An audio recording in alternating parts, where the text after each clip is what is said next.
aussi à notre frère Samuel Géva, que beaucoup d'entre vous apprécient. C'est pour ça que nous l'invitons aussi régulièrement, pour autant qu'il peut se libérer, parce que lui aussi est demandé assez bien à gauche, à droite, et puis aussi parce qu'il est encore en fonction dans la région du Borinage. On est heureux de l'avoir avec nous.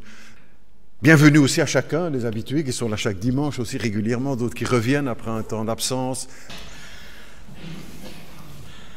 Toujours heureux d'être là, partager ce moment, c'est une bénédiction. Je considère que c'est un cadeau que Dieu nous fait, que Dieu me fait. J'ai deux textes ce matin, un dans le Nouveau Testament, tout d'abord, dans Colossiens, l'épître de Paul aux Colossiens, puis tout à l'heure je prendrai la Genèse.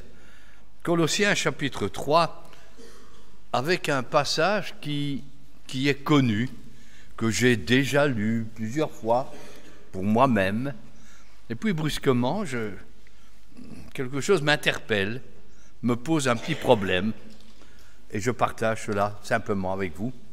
Je n'ai pas la prétention d'avoir la réponse à mon problème, mais je vous laisse le problème. C'est déjà pas si mal, hein?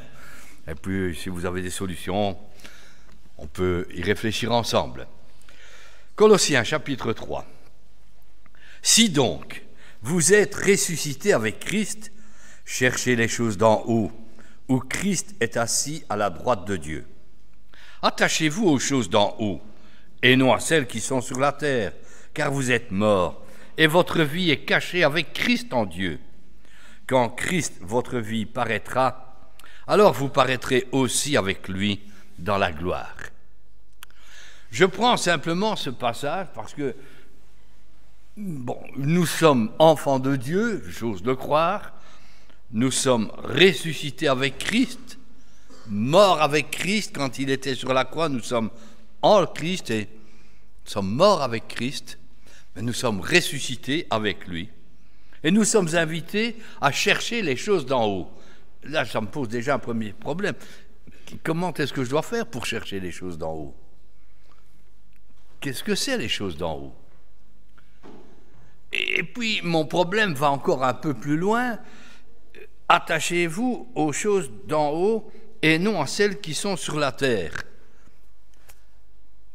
Alors, il y a une opposition. Il y a les choses d'en haut, puis il y a les choses sur la terre.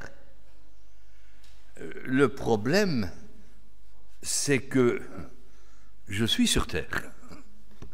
Je vis sur terre. Et non seulement je suis sur terre et je vis sur terre, mais c'est Dieu qui m'y a mis. Oh, j'ai une difficulté. Dieu m'a donné un corps, il nous a donné des besoins terrestres, il nous a donné des facultés. Nous sommes appelés à vivre sur la terre. Et quand je vis sur la terre, la Bible me dit, oui, mais affectionnez-vous aux choses d'en haut.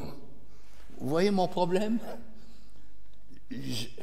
Comment est-ce que je dois faire pour résoudre cela? Comment faire en tant que chrétien pour vivre sur la terre en m'affectionnant aux choses d'en haut? Comment me détacher de celles qui sont sur la terre? Le responsable, je m'excuse, mais c'est Dieu. C'est Dieu qui nous a mis sur la terre. Je n'ai pas demandé pour venir au monde, vous non plus. Dieu a mis Adam, Ève sur la terre. Il leur a donné un travail, il leur a dit, voilà, vous allez garder le jardin, vous allez le travailler. Et puis Adam et Ève, ils ont eu une famille, des enfants. Et il fallait les nourrir, il fallait s'en occuper, il fallait les habiller, il fallait s'occuper d'eux. Et Caïn est devenu un laboureur. Mais c'est chouette qu'il travaille la terre. C'est Dieu qui l'a mis. Et son frère Abel, qui est devenu berger, il travaillait et c'est Dieu qui l'a mis. Quand je regarde dans le livre de la Genèse, j'ai cette lecture qui est étonnante. Si vous êtes d'accord, on va prendre ce texte. C'est un théologien qui s'appelle Éric Sauer qui a attiré notre attention sur ce texte de Genèse 4, verset 16. Caïn s'éloigna de la face de l'Éternel et habita dans la terre de Nod, à l'orient d'Éden. Caïn connut sa femme, elle conçut, elle enfanta Hénoc. Il bâtit ensuite une ville, et il donna à cette ville le nom de son fils Hénoc. Enoch engendra Irad, Irad engendra Méhujaël, Méhujaël engendra Métusaël, et Métusaël engendra Lémec. Bon, on a toute une série de personnages qui sont là, sur terre, d'une généalogie. Puis Lémec prit 2 femmes. Le nom de l'une était Ada, et le nom de l'autre Tsila. Ada enfanta Jabal, il fut le père de ceux qui habitent sous les tentes et près des troupeaux. Le nom de son frère était Jubal, il fut le père de tous ceux qui jouent de la harpe et du chalumeau. Tsila, de son côté, enfanta Tubal-Caïn, qui forgeait tous les instruments d'airain et de fer, et la sœur de Tubal-Caïn était Naama. Lémec dit à ses femmes, Ada et Tsila, écoutez ma voix, femme de Lémec, écoutez ma parole, j'ai tué un homme pour ma blessure, et un jeune homme pour ma meurtrissure. Caïn sera vengé 7 fois, et Lémec 77 fois. Pourquoi est-ce que j'ai ce texte dans la Bible? Pourquoi est-ce que Dieu a voulu que nous ayons cela? Parce que il me semble qu'au travers de ce texte, nous avons non seulement une généalogie, mais nous avons le développement de tout ce qui se passe sur la terre. Reprenons simplement quelques termes. Nous avons Caïn qui va bâtir une ville. Bien. C'est Dieu qui l'a mis sur terre. C'est Dieu qui a voulu qu'il soit là, et lui va bâtir une ville. Et nous avons comme ça 2 groupes d'hommes. Un qui va devenir les sédentaires, les citadins, les autres avec leurs troupeaux qui vont voyager. Et puis on nous dit qu'il y a toute une généalogie, et puis on nous parle de Jabal. Jabal qui habite sous des tentes et qui va s'occuper des troupeaux. Mais est-ce que ce n'est pas le début du commerce, le développement de l'alimentation? Je ne dirais pas la chaîne alimentaire, mais en tout cas, avec les troupeaux, qu'est-ce qu'on a? On a le lait, on a le fromage, on a la viande, on peut commencer à troquer cela. Tiens, tu me vends quelques légumes et moi je te donne 1 kilo de rôti. Tiens, on peut discuter simplement, c'est l'aspect commercial. Avec les animaux, on a les vêtements. On peut construire maintenant des tentes. On peut vivre, on va voyager. C'est déjà le début d'une civilisation sur terre. Et puis nous regardons un peu plus loin, nous avons Jubal, le père de ceux qui jouent de la harpe et du chalumeau. Tiens, mais c'est le début des arts, c'est la musique. C'est quand même formidable d'avoir... on sait l'importance de la musique aujourd'hui, de la communication par la musique. On sait l'importance que cela a d'avoir aujourd'hui tout ce qui est artistique. Ça remplit des pages dans les journaux. Quand même étonnant. Et puis nous avons Tubal-Caïn. Tubal-Caïn qui vient avec ses instruments de fer et d'airain. Mais ce n'est pas le début de l'industrie, cela. Avec le travail de l'outillage, il fallait quand même des outils. Et lui, il vient et il va commencer. Tiens, il va construire un râteau, une bêche, il va commencer à travailler. Mais quand on parle de ce développement de la technologie, c'est aussi l'armement. Ce sont les épées, ce sont les lances, avec tout ce qui va se développer plus tard. On nous parle de Lémec, Lémec qui vient avec un poème. Puis on nous dit encore autre chose à son sujet. Il y a Tsila de son côté, et on nous dit que l'un d'entre eux a 2 femmes. Lémec dit à ses femmes. Il commence mal, hein? Quelqu'un a dit, vous savez, la différence qui existe, c'est pas dans la Bible, ça. La différence entre un bigame et un monogame, ils ont tous les 2 une femme de trop. Je ferme la parenthèse. Mais enfin, quand nous regardons, voilà un brave homme qui a 2 femmes et qui va nous faire un beau poème. Mais vous avez remarqué le poème? C'est sur la vengeance. J'ai tué un homme. C'est le début. Et les 2 femmes, le nom de ces 2 femmes met en valeur leur beauté physique. On sait aujourd'hui tout ce que ça peut représenter dans la publicité et dans le commerce. On a un développement qui est là. Dieu a permis qu'il y ait ce développement. Nous sommes sur terre avec ses implications et Et pourtant, Dieu nous dit, attachez-vous aux choses d'en haut. Et je sais que Dieu, le Dieu que nous servons, n'admet pas le partage. Il n'admet pas que nous ayons un cœur partagé. En d'autres mots, il faudrait que je fasse un choix. Je dois faire un choix entre le ciel et la terre, comme je dois faire le choix entre choisir la vie ou choisir la mort. C'est une pensée quand même qui est assez contradictoire et qui trouble quand on y réfléchit. Comment faire en tant que chrétien ?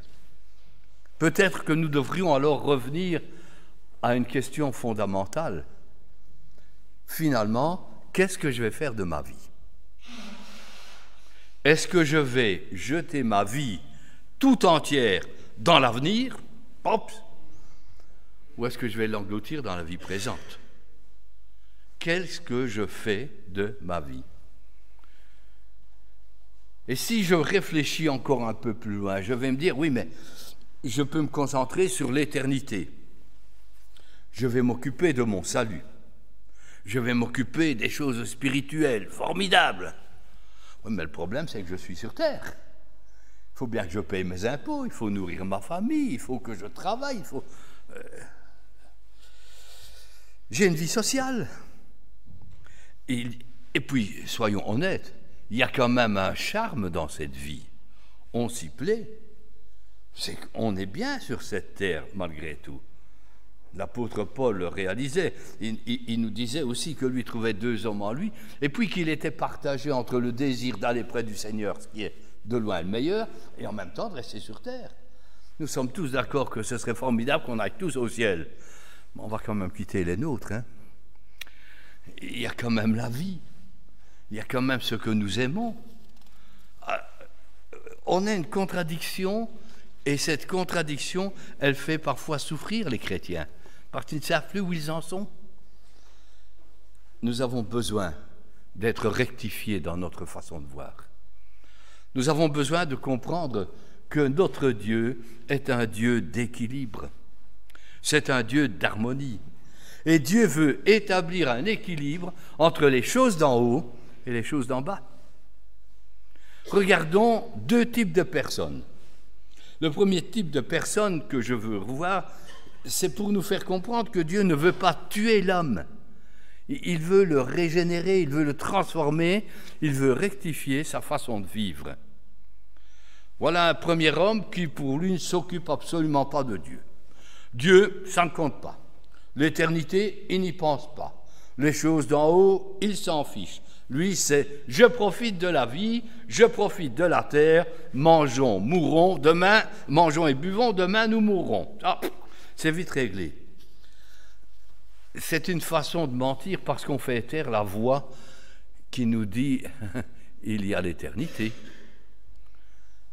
Attention, il y aura un jour des comptes à rendre. Que ça nous plaise ou non, il est réservé à tout homme de mourir une seule fois, après quoi vient le jugement. Alors, on ne peut pas s'arrêter avec cette pensée-là. On va regarder le deuxième type de personne qui est chrétien, religieux, mais il n'est pas très éclairé. Nous avons des chrétiens, malheureusement, qui ne cherchent pas plus loin, qui ne cherchent pas à être éclairés. Alors ce genre de chrétien, il ne connaît pas la pensée de Dieu pour sa vie. Et comme il est un peu lâche, il se dit, ce serait mieux si j'étais sur une île déserte. Ça ne vous est jamais arrivé de vous imaginer, ce serait bien, hein, tout seul sur une île déserte. Ma petite cabane, je pêche, mais je suis tranquille. Je suis en dehors du monde. Pourquoi est-ce que Dieu ne m'a pas mis tout seul sur cette terre ? J'aurais beaucoup moins de problèmes avec les problèmes du monde. Pourquoi est-ce que Dieu a voulu que je sois là ? J'aimerais vivre dans un monde où il n'y aurait pas de souci de nourriture, où je n'aurais même pas à me préoccuper de l'existence. Vivre un petit peu comme dans un monastère, à l'écart, petite cellule, pas trop m'en faire. Là, je pourrais m'occuper des choses d'en haut et je ne serais jamais troublé par les problèmes de la terre. Mais je n'aurais aucun engagement dans la société. je n'aurais pas de famille, je serais tranquille, pas de problème. Vous voyez, ce serait peut-être, c'est plus une fuite, c'est plus un échappatoire. Vouloir vivre comme ça, sans avoir à me préoccuper de ce qui se passe ici. Mais Dieu nous a mis sur la terre. Il nous a mis avec des besoins physiques. Nous avons besoin de manger, nous avons besoin de travailler, nous avons besoin de communiquer avec les autres, nous avons besoin de vivre avec les autres. Nous avons des dons que nous pouvons communiquer, dont les autres peuvent bénéficier. Nous avons des qualités, vous avez des qualités fantastiques. Si vous étiez tout seul, elle ne servira à rien. Mais Dieu vous a donné ces facultés avec les autres. Ce serait tellement plus facile a priori de sortir du monde, mais si on sortait du monde, on triompherait sans combattre. Vous imaginez un monde où il n'y a aucune tentation? Vous ne sauriez pas ce que c'est que de remporter une victoire. Vous n'auriez aucune victoire à remporter. Finalement, on deviendrait saint sans être humain. Et Dieu veut qu'on soit saint en étant humain. Dieu veut que nous ayons notre place. Et le monde, avec ses dangers, avec ses tentations, le monde avec ses pièges, il nous oblige à rechercher l'essentiel. Il nous oblige parfois à nous mettre à l'écart pour dire « Où est-ce que j'en suis? Où est-ce que j'en suis dans ma vie ?» Il nous oblige. Abraham avait son coin à Mamré pendant un temps. Jésus parfois se retirait dans la montagne. Il se mettait à l'écart. Mais après s'être mis à l'écart, il revenait sur la terre. Il y a la société, il y a les autres, il y a le ministère, il y a le travail. Nous avons peut-être l'occasion parfois de rentrer dans notre chambre, on ferme la porte de la chambre à clé, on se ressource auprès du Seigneur, et puis on revient. Et on revient parce que Jésus a dit « Je ne te prie pas de les ôter du monde, mais de les préserver du mal. » Nous n'avons pas à fuir le monde. Et les chrétiens, bien souvent, cherchent à fuir le monde. Nous n'avons pas à fuir le monde. On n'a pas essayé de fuir le contact avec la société.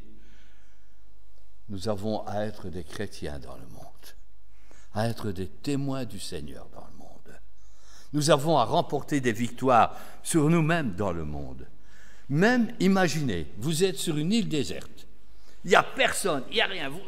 Formidable, mais le monde, il y est quand même, parce qu'il est dans notre cœur. Les pensées, elles sont là. Les tentations, elles sont là. Elles sont en nous. Et c'est d'abord là que Dieu va travailler. Dieu va travailler dans nos passions, dans nos désirs, dans notre quotidien, dans nos troubles et dans les troubles de la vie. Le monde, il n'est pas seulement à l'extérieur, il est à l'intérieur. Et Dieu va commencer là, à l'intérieur. Il veut nous transformer pour que justement nous arrivions à rechercher les choses d'en haut. Et ça, c'est un défi fantastique. Sur terre, rechercher les choses d'en haut. Sur terre, mais vivre pour Dieu. Mais ça, c'est quand même étonnant. C'est un défi que Dieu nous lance. C'est une visée que Dieu nous propose. On ne peut pas renier le séjour sur terre. Je ne peux pas renier les activités humaines. Mais tout ça, ce n'est pas la perdition. Est-ce que Dieu a renié la nature? Non. Dieu a renié la société? Jésus l'a fait? Non. Jésus a méprisé le travail? Non. Il a méprisé les institutions? Non. Il n'a pas renié tout cela. Il est venu et il a glorifié le Seigneur sur la terre. Et nous sommes appelés, vous et moi, à glorifier le Seigneur sur la terre, à travailler pour Dieu. Ce n'est pas en vivant à l'écart, dans l'isolement, ou ce n'est pas en essayant de fuir que nous allons être les enfants qui allons glorifier Dieu. C'est en ayant notre place dans la société. C'est un danger, Jésus le savait, il a dit « Mais je ne te prie pas de les ôter du monde, mais de les préserver du mal. » C'est sur terre que Dieu nous a donné son esprit de vie. C'est sur terre que Dieu nous a donné son esprit d'amour. C'est sur terre que Dieu nous a donné son esprit de sainteté. Et finalement, je me rends compte que c'est ici-bas que je dois vivre en chrétien, mais que tout ça, ce n'est pas le but. Mon but, c'est le ciel. Mon but, c'est l'éternité. Mais le moyen, c'est ma vie sur la terre. Je ne dois pas confondre, et beaucoup de chrétiens confondent le but et le moyen. Ils croient que leur but, c'est la terre. Non, le but, c'est le ciel. Mais le moyen, c'est la terre. Jésus n'a pas dit « ne vous occupez pas du monde », mais il a dit « ne vous affectionnez pas ». Recherchez les choses d'en haut et non à celles qui sont sur la terre. N'y mettez pas votre cœur. Faites les choses sur terre que vous avez à faire, mais en sachant très bien que notre vocation, elle est céleste. Nous avons lu tout à l'heure, j'ai été